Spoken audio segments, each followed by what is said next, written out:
Captured Memories, July 24 to 25, 2024. At dahil nga sa Singapore kami nakabase, ay minabuti na naming pumunta sa Legoland, Malaysia. So ayan, nasa Malaysia na kami kasi lulusot lang naman kami sa border ng Singapore at Malaysia. Nakatulog naman agad ang aming dalawang batibot dahil nga ang haba-haba ng lakarin doon sa may immigration. Pero nagising naman sila kaagad nung nasa Legoland na kami. Tuwang-tuwa sila kasi sa labas pa lang, ang ganda na ng tanawin. Tapos tingnan nyo naman yan ang mga ticketing booth nila sa kanilang mga theme parks. Sa Sea Life theme park lang kami pumasok noon kasi nga wala na kaming time. Talagang higpit na higpit kami sa time namin dahil nga ang dami pa namin kailangang lakarin. So ayun, ang dami nilang theme parks dito actually kaso wala na talaga kaming time. Pero isi-share ko sa inyo yung kanilang Sea Life theme park or yung aquarium nila kung saan kami pumasok para makita niyo naman sa next video ko kaya abangan nyo guys. Makikita nyo guys sa may Medina Mall, ayan, meron naman silang mga park din dyan guys. And meron silang palaruan ng bata or playground na pwedeng makapaglaro ang mga bata while waiting sa pagkuha ng mga tickets dun sa loob ng Legoland. Ayan, so talagang maaaliw din naman ang mga bata kahit hindi na pumasok doon sa theme parks. Pero I'm sure naman, kung talagang papasok kami doon, ay maaaliw rin mas lalo si Melky. Si Melky lang kasi si Jacob medyo malaki na siya at talagang iba na yung interest niya. Ayaw niya na ng laro-laro. Dahil nga nagutom na rin kami, ay kumain na rin kami doon sa Medina Mall. Kaso hindi ko na napicturan at na-videohan yung mga kinain namin nung araw na yon. Sa sobrang pagod namin guys, talagang nahirapan na kami. Ayan, ang init-init pati, para lang ding Pinas ang init ng Malaysia at Singapore. At after namin kumain, ay nag-decide na rin kami na pumunta doon sa condotel na aming nirentahan. Yung condotel na yun na aming nirentahan guys ay malapit na malapit lang mula sa Legoland at mula dito sa mall. Mga 3 to 5 minutes away lang talaga siya at sinadya talaga namin na malapit para hindi ganun kagasto sa oras at pamasahe. So eto na po siya, ang Holy Affinity Themed Suites na nabook namin sa Agoda at 53 SGD or Singapore dollars. Kayo na po bahalang mag-convert sa peso niyan pero siguro na sa mga 2,300 to 2,400 pesos. So, ayan po ang aming naging kwarto. At sulit na sulit ang bayad namin dyan, guys. Tingnan nyo naman ang view namin. Talagang overlooking yung Legoland, Malaysia. At ang ganda niyan sa baba kasi may swimming pool. And ang luwang-luwang ng kwarto namin. Syempre, natulog kami at nagpahinga saglit, guys. At pagkatapos ay umalis ulit kami.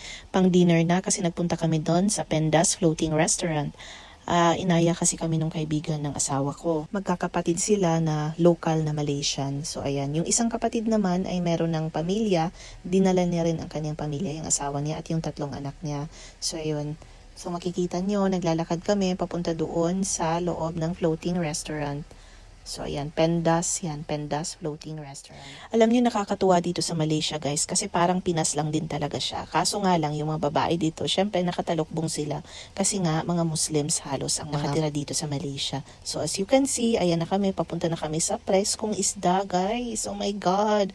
So ayan, talagang excited na kaming kumain at ang dami nilang in-order. In all fairness naman, talagang nabusog kami sa kanilang mga in-order. So ayan, pumili sila. And then, habang kami naman ay nag-aantay doon, ay nag-chill-chill muna yung mga bata at nagkakwentuhan sila guys. So ayan, nagkwentuhan din naman kami ng asawa niya. Nag-iisip nga ako na mag-picture-picture kami kaso nahihiya din naman ako kasi syempre Muslim, baka restricted. Kaso syempre for keeps, ayan, nag-picture-picture pa rin kami guys. Ayan. Syempre remembrance namin yon. And then after that, nagpahatid kami doon sa may Sunway City, doon sa may mall nila.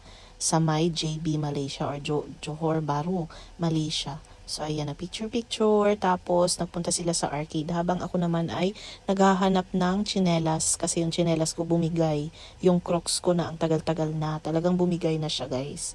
So ayan, umuwi na kami, tapos yan ang naging bungad sa amin pa rin yung kanyang view sa taas ng Legoland, Malaysia. And ayan, yung aming bahay.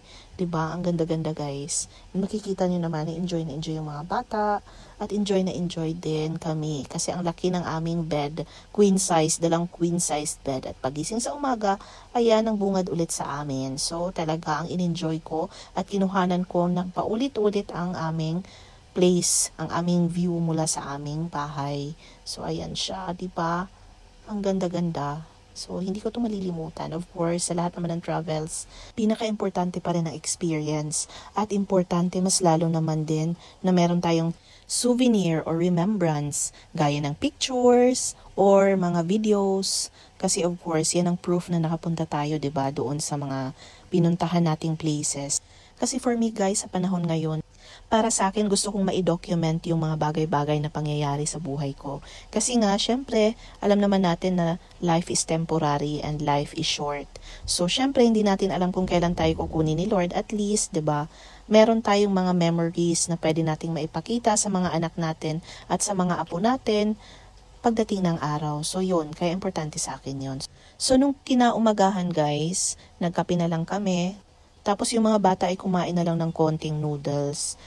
Mga 9 a.m. na rin kasi kami nagising noon. Tapos, yung aming check-out time ay 11 a.m. So, kailangan naming magmadali para paglabas, doon na lang din kami talaga magsiseryosong mag-breakfast. Indian food po yung aming breakfast at that time. Talagang hindi na rin naman kami kumain ng kanin kasi nga, parang nabusog na rin yung mga bata doon sa kanilang kinain na noodles. At eto na, pauwi na rin kami. Hinatid na kami ng aming Grab or ang aming driver papunta doon sa immigration.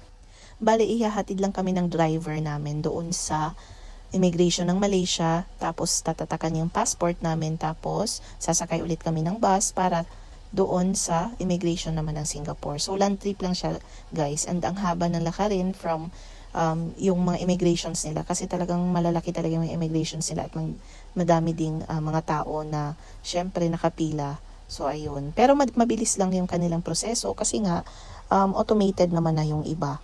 And then, meron silang pangpamilya din talaga na mga lanes or mga queues para maging mabilis lang, lalo na yung may mga bata. Medyo nabitin talaga kami sa aming bakasyon, ano? Pero, ano magagawa natin? Yun na nga lang sinasabi na talagang temporary at short lang yung oras. Kaya, yan, paalis na rin kami. At dito na lang kami nag-video-video at nag-picture-picture ng thank you sa Malaysia. Kasi sa loob, hindi na pwede doon sa kanilang immigration. So, ayan, nasa loob kami ng bus and paalis na kami. So, habang bumabiyahe naman kami ay talagang enjoy naman ang aming aling maliit. At talagang nakita niya naman kung anong meron talaga sa kanyang birthday dahil nga para naman yun talaga sa kanya yung bakasyon na yun. Kaya pumunta kami ng Malaysia doon sa Legoland. Ayan guys. So ayun na nga po, hanggang dito na lang kami. I hope you will still follow us on our next adventure, yung aming next vlog for our sea life themed aquarium adventure. So ayun, sana ay sundan nyo pa rin po kami doon at please follow, like, and subscribe for more of our videos. Thank you so much for everything. God bless!